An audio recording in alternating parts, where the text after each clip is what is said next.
Let's set the stage. It's Boston, 1988, and the Pixies are ready to shake up the underground rock scene. Fresh from their debut EP, Come On Pilgrim, Black Francis, Kim Deal, Joey Santiago, and David Lovering head to Fort Apache Studios with producer Steve Albini to create a raw, rugged masterpiece.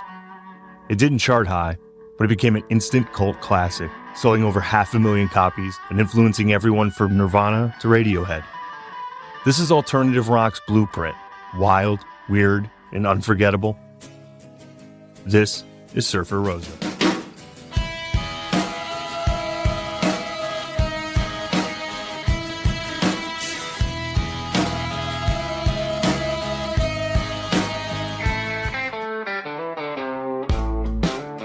Welcome to Album Archives, the vault of music history, where we dive into the top albums of all time as voted on by fans of the Music Rewind podcast. I'm your host, Steve Epley, and today we're diving into the chaotic brilliance of number 278, Surfer Rosa by the Pixies. Special thanks to Pixies superfan Danny Prokop for that fantastic intro. Expect more guest intros down the road. Released in March 1988, this 13-track, 33-minute debut is a jagged, surreal masterpiece. With songs like Gigantic, Bone Machine, and Where Is My Mind. This album is a wild ride through unhinged lyrics, infectious hooks, and razor-sharp guitar riffs. So grab your headphones and let's dive into the raw, primal world of Surfer Rosa.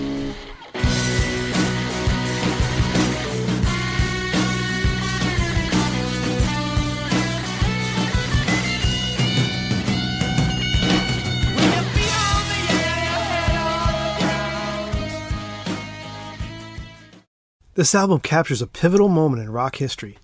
In the mid-1980s, the Pixies formed in Boston, a band of college dropouts with a shared love of punk, surf rock, and the bizarre.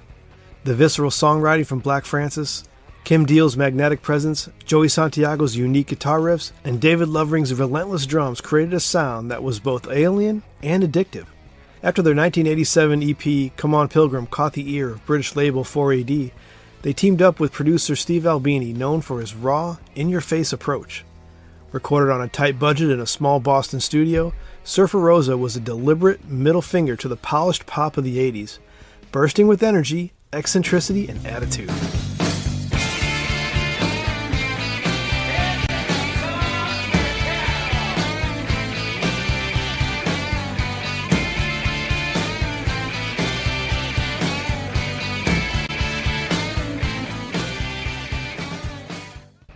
What puts Surfer Rosa in this top 300? It's the perfect storm of raw power, quirky hooks, and unpolished edge. Black Francis's yelping vocals and cryptic lyrics collide with Kim Deal's warm bass lines and Santiago's angular guitar, all driven by those primal beats from Lovering. The album kicks off with Bone Machine, a gritty, perverse banger with a driving rhythm and Francis's wild imagery. Then comes Break My Body, a short, jagged burst of energy, followed then by the eerie Something Against You, where Francis's screams cut like a knife.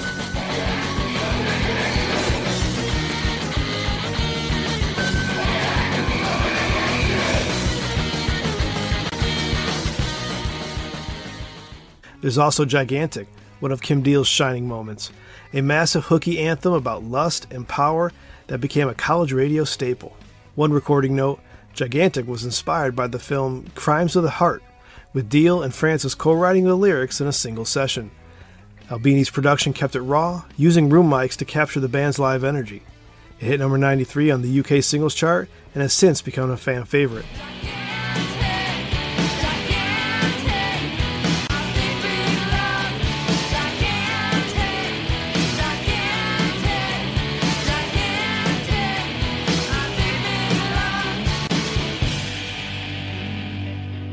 River Euphrates brings a manic Middle Eastern tinged energy, and you also have Cactus with its creepy minimalistic code to longing.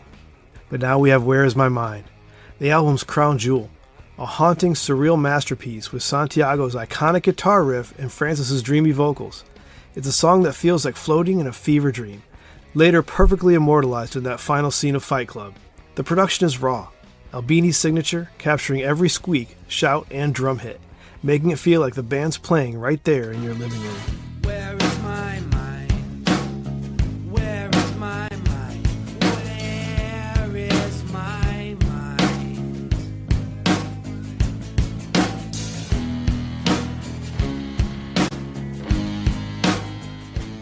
tracklist is a relentless, loud, quiet, loud roller coaster. Broken Faced is a 90-second punk explosion, while Tony's theme channels surf rock with a demented twist. Oh My Golly and Vamos lean into the band's love of Spanish influences, with Santiago's guitar shredding like a buzzsaw.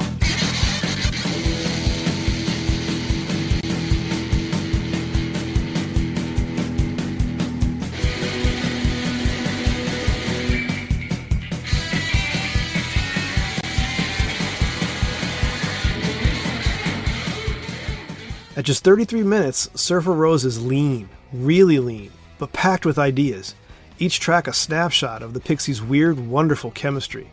The album was over before I knew it, but it felt like much longer. Albini's hands-off approach let the band's quirks shine, from Deal's backing vocals all the way to Francis's unhinged storytelling.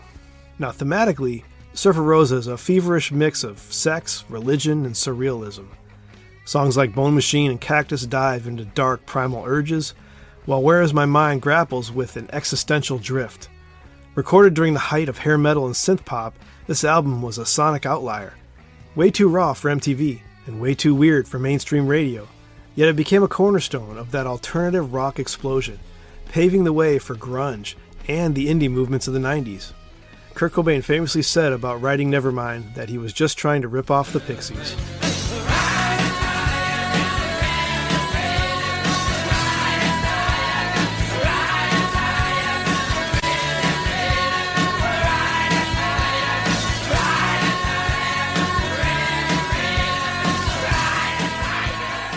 Let's put the whole of 1988 in context.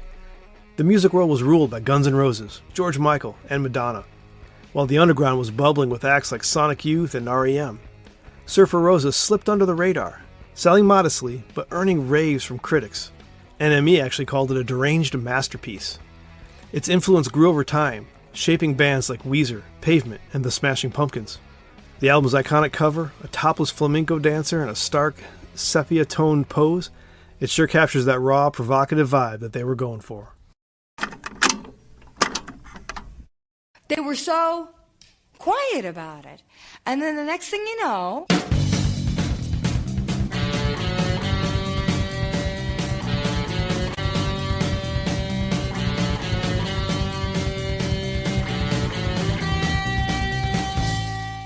Why does Surfer Rosa endure? First, it's innovation. The Pixies' loud, quiet, loud dynamic became a blueprint for alternative rock. Second, the songs.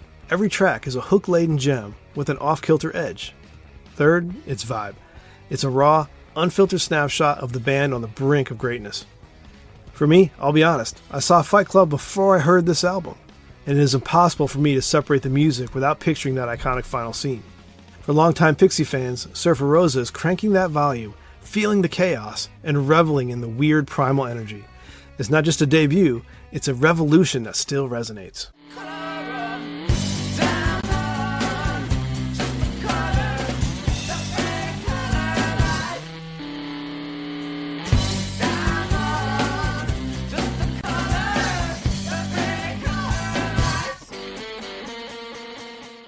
So, is there another Surfer Rosa in the Pixies catalog? Well, their follow-up, Doolittle, is still to come on this countdown. It polished their sound and brought wider acclaim, but Surfer Rosa remains their most raw, visceral work. I can only imagine the debate amongst Pixies fans about which one's better. The band split in 1993, but reunited in 2004, touring to sold-out crowds and releasing new music, keeping that magic alive. To quote Black Francis, "We were just kids screwing around, but it felt like we were tapping into something bigger." I'm really okay. Trust me. Everything's gonna be fine.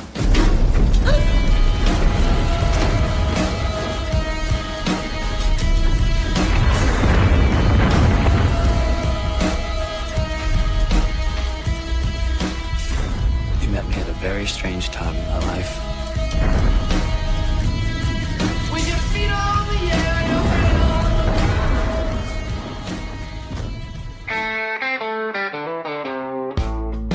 If you haven't spun Surfer Rosa lately, make it happen. Blast it on vinyl, crank it in your car, and stream it loud.